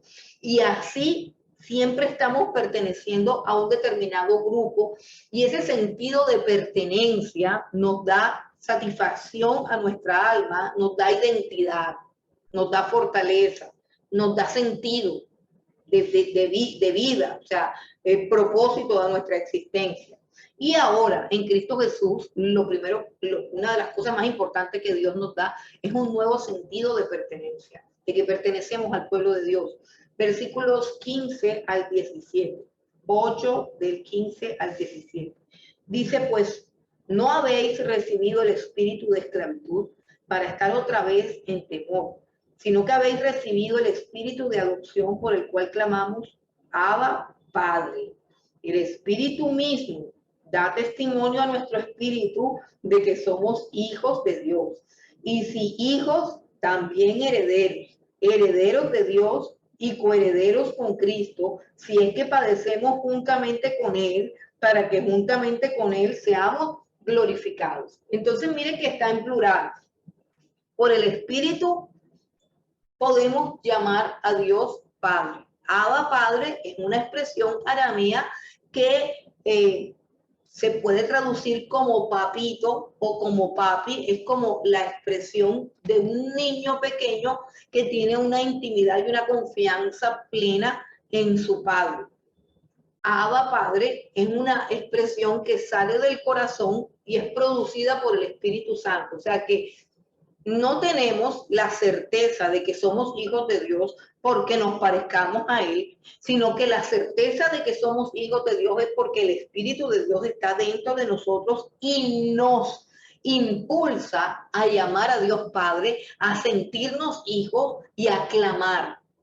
Abba Padre, o sea, clamar, o sea, pedirle, suplicarle, pedir ayuda, pero esa ayuda la pedimos conscientes de que es nuestro Padre y de que somos hijos. Y también la pedimos como con una conciencia de grupo, dice hijos, herederos, no dice y por el Espíritu clamamos a Abba Padre y sabemos que soy hijo de Dios. Dice no, sabemos que somos hijos y sabemos que somos herederos. Es decir, adquirimos la conciencia de hijo de Dios por el Espíritu Santo y adquirimos esa conciencia de pueblo de Dios, o sea, de que no estoy sola, de que soy parte de un pueblo, de que soy parte de una familia, la familia de Dios. Entro a pertenecer a la familia de Dios, entro a pertenecer al cuerpo de Cristo. Aquí juega un papel muy importante la iglesia, la capacidad que tengamos de encajar en nuestra congregación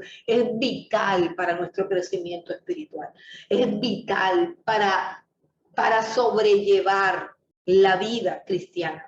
En la vida cristiana vamos a tener sufrimiento. ¿Y por qué vamos a tener sufrimiento? Pues porque somos hijos de un Dios Padre, varón de dolores, experimentado en quebrantos, porque nosotros andamos en las pisadas de Jesús. Por eso dice, somos herederos de Dios y hemos heredado su camino, hemos heredado su lugar, hemos heredado su herencia. Dice, si padecemos juntamente con él, si padecemos juntamente con él. O sea, tenemos que participar de lo que Jesucristo participó en este mundo, el vituperio de Cristo, el ser rechazado, el ser burlado, todo eso. Hermano, pero ¿qué hace que eso sea fácil, por decirlo así? El sentido de pertenencia, el saber, número uno, que Dios es nuestro Padre y que somos hijos, aunque estemos siendo maltratados, aunque estemos siendo perseguidos, aunque estemos en angustia, aunque padezcamos enfermedades, aflicciones, sabemos que somos hijos, ¿cierto? Y segundo, no estamos solos, no estamos aislados, estamos inmersos en un cuerpo, en una iglesia, rodeados de creyentes que sufren como nosotros, que sufren con nosotros, que oran por nosotros. Ese acoplamiento, ese estar enraizado en una congregación es el que permite que mi santificación, mi vida sea más fácil. Esos hermanitos que dicen que ellos y que son cristianos pero no creen en la iglesia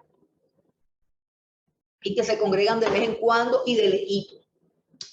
Yo me voy a congregar aquí, pero yo no me voy a meter con nadie porque yo no quiero problemas. Mire, vengo de una iglesia donde uno cada vez que hablaba se metía en un lío, entonces yo llego y yo nada más oigo el sermón, saludo así de lejos y me voy.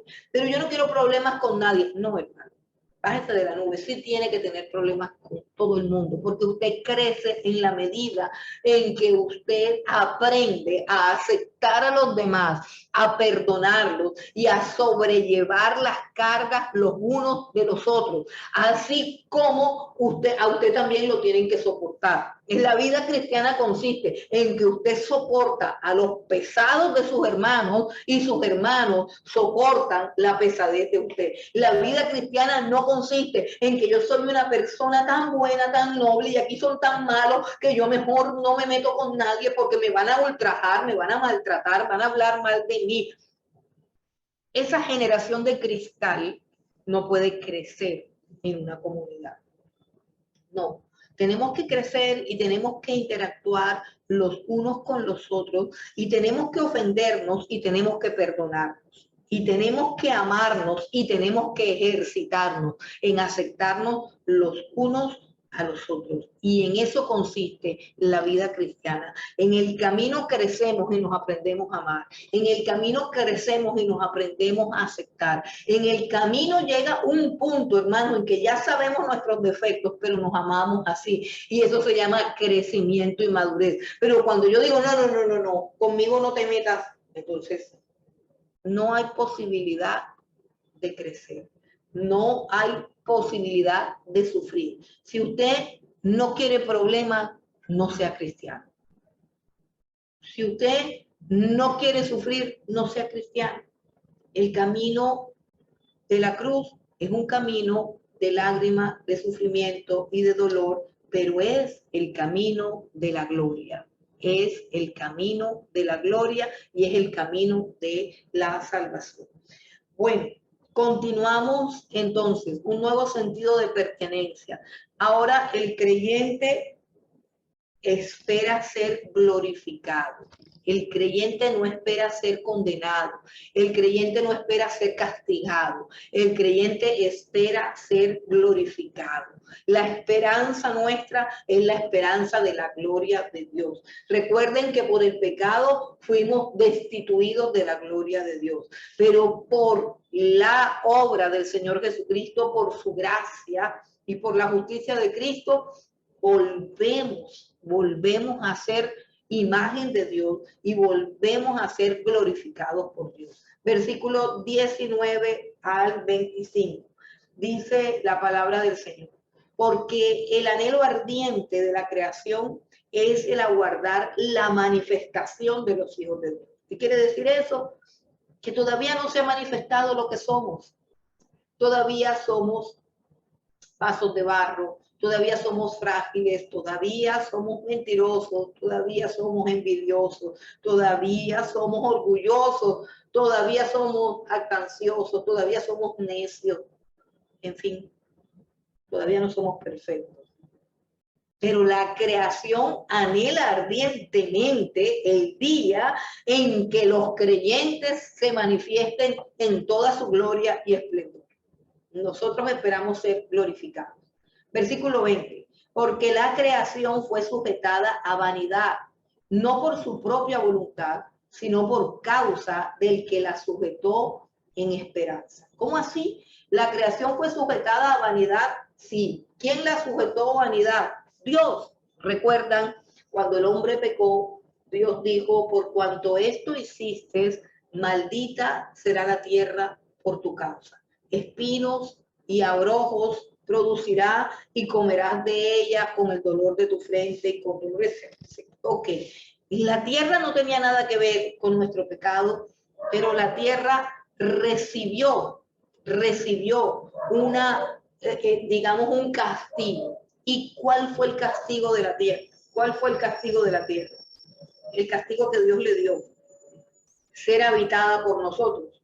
Ese es el castigo de la tierra. El castigo de la tierra es que la habitan hombres injustos, hombres pecadores.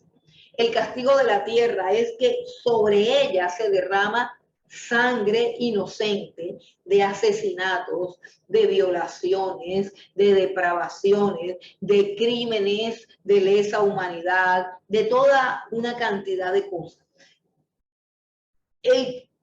La vanidad de la tierra, o sea, el castigo que sufrió la tierra sin hacer nada, fue el castigo de ser administrada por hombres que la tratan mal, que la destruyen, que la contaminan, que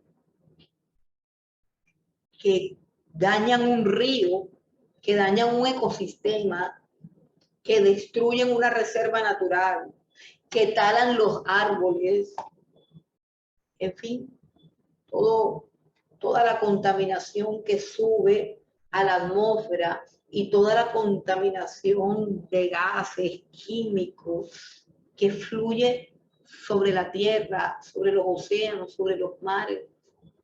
Bueno, hay una cantidad de fotos tan dolorosas, especies muriendo, animales sufriendo, sequía, muerte. Dios sujetó a la tierra a vanidad. Leamos nuevamente el versículo 20. Porque la creación fue sujetada a vanidad, no por su propia voluntad. Es decir, la tierra no hizo nada malo. La tierra fue creada perfecta, gloriosa, hermosa, y vio Dios todo lo que había hecho, y vio Dios que era bueno en gran manera. Eso es lo que dice el libro de Génesis. Pero lo que no fue bueno fue que el hombre pecó y dejó de ser un buen administrador de la tierra para convertirse en un destructor de la tierra. Y la tierra, desafortunadamente, aunque no tenga la culpa, está sufriendo la maldad del hombre, está sufriendo la iniquidad del hombre y está sufriendo la mala administración del hombre. Y fue sujetada a eso por Dios, porque la tierra no es mía, no es del hombre, es de Dios, pero Dios se la entregó al hombre y el hombre hace con ella lo que le da la gana. Pero dice que Dios la sujetó en esperanza. Versículo 20, a ver si captamos la idea. Aquí el apóstol Pablo pasa a otra idea, la idea de la glorificación de los hijos de Dios. Y lo primero que él habla es de lo importante que es para la creación, para la tierra, que los hijos de Dios sean glorificados pronto, porque la tierra está cansada de tanta iniquidad, de tanta maldad. Ella espera ardientemente que sean los hijos de Dios los que vengan a habitarla, los que vengan a labrar la tierra, los que vengan a administrarla, ¿cierto? Entonces dice que Dios la sujetó a vanidad, entregándose a los hombres, o hombres que son vanos, y que la sujetó en esperanza. ¿En la esperanza de qué? De que algún día iba a ser bien administrada. Versículo 21 dice, porque también la creación misma será libertada de la esclavitud de corrupción a la libertad gloriosa de los hijos de Dios. Porque sabemos que toda la creación gime a una y a una está con dolores de parto hasta ahora. Y no solo ella, sino que también nosotros mismos, que tenemos las primicias del Espíritu, nosotros también gemimos dentro de nosotros mismos esperando la adopción, la redención de nuestro cuerpo. Porque en esperanza fuimos salvos, pero la esperanza que se ve no es esperanza, porque lo que alguno ve, a qué esperar. Pero si esperamos lo que no vemos, con paciencia lo aguardamos. Mire, dice que la creación gime a una y está con dolores de parto hasta ahora. Todos esos terremotos, todos esos tsunamis, toda esa crisis atmosférica, toda esa locura climática que ya no se sabe cuándo comienza el calor ni cuándo termina una época de lluvia, todo está completamente loco y los animales están muriendo y hay especies que se están extinguiendo y se están derritiendo los polos y bueno, amenaza una catástrofe terrible ambiental. Los ambientalistas lo saben. El Discovery Channel, la National Geographic, todos ellos hablan acerca del caos tan terrible que hay en la naturaleza. Y sabemos todo lo que hay, todo lo que viene, y a esto el Señor Jesús lo llama dolores de parto. La tierra está gimiendo, la tierra tiene dolores de parto, porque la tierra quiere que los pecadores salgan de ella y que entre el pueblo de Dios a gobernarla. La tierra gime por nuestra redención, por la manifestación de los hijos de Dios. Y aún dice también el apóstol Pablo que no solamente gime la tierra, sino que también gime nuestro ser, dentro de nuestro cuerpo. Anhelamos ser transformados, anhelamos ser glorificados, anhelamos ser completamente puros, completamente santos. Bueno, y ahora tenemos que el creyente cuenta también con ayuda divina. Y vamos a dejar ahí en el versículo 26 dice, y de igual manera el Espíritu nos ayuda en nuestra debilidad. Pues, ¿qué hemos de pedir como conviene? No lo sabemos, pero el Espíritu intercede por nosotros con gemidos indecibles. Mas el que escudriña los corazones sabe cuál es la intención del Espíritu, porque conforme a la voluntad de Dios intercede por los santos. Si se dio cuenta, aquí en este texto que acabamos de leer tenemos tres gemidos. El gemido de la creación que gime por nuestra redención, por nuestra glorificación, por la manifestación gloriosa de los hijos de Dios sobre la tierra. El gemido de nosotros mismos, de nuestro ser. Gemimos en nuestro cuerpo. Dice el versículo 23, no solamente ella, o sea, no solamente la tierra, sino que también nosotros mismos, que tenemos las primicias del Espíritu, o sea, que tenemos el Espíritu Santo, nosotros también gemimos dentro de nosotros mismos, esperando la adopción, la redención de nuestro cuerpo. Queremos tener mayor libertad para andar en santidad, pero nuestro cuerpo siempre nos echa hacia atrás y gemimos esperando ese día en que podamos ser completamente libres para hacer exactamente la voluntad de Dios.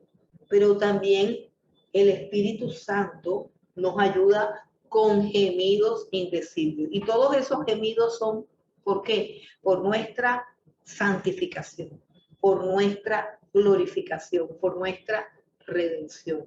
¿Qué está diciendo el capítulo 8 de nuestra victoria sobre el pecado?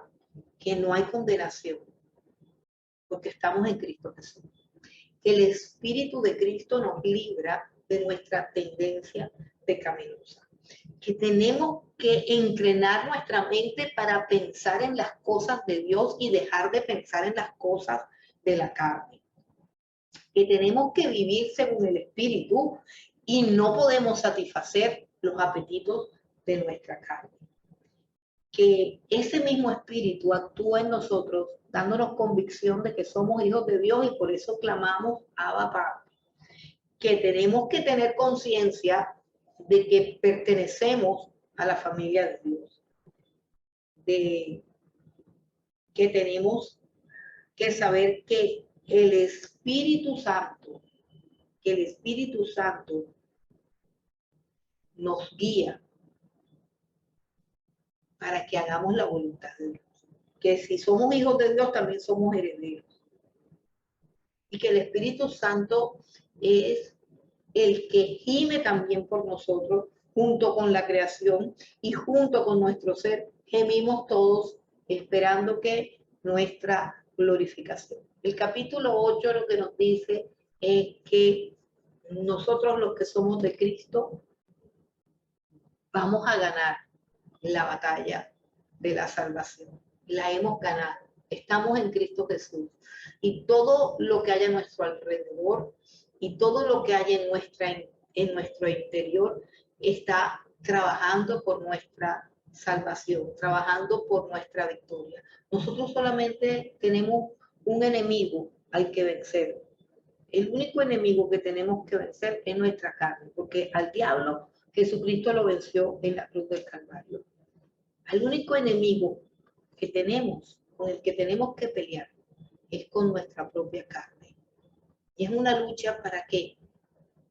Para que el Espíritu de Dios que mora en nosotros, ese Espíritu, no sea contristado y tenga suficiente poder y autoridad para llevarnos a vivir una vida de victoria, de integridad y de santidad.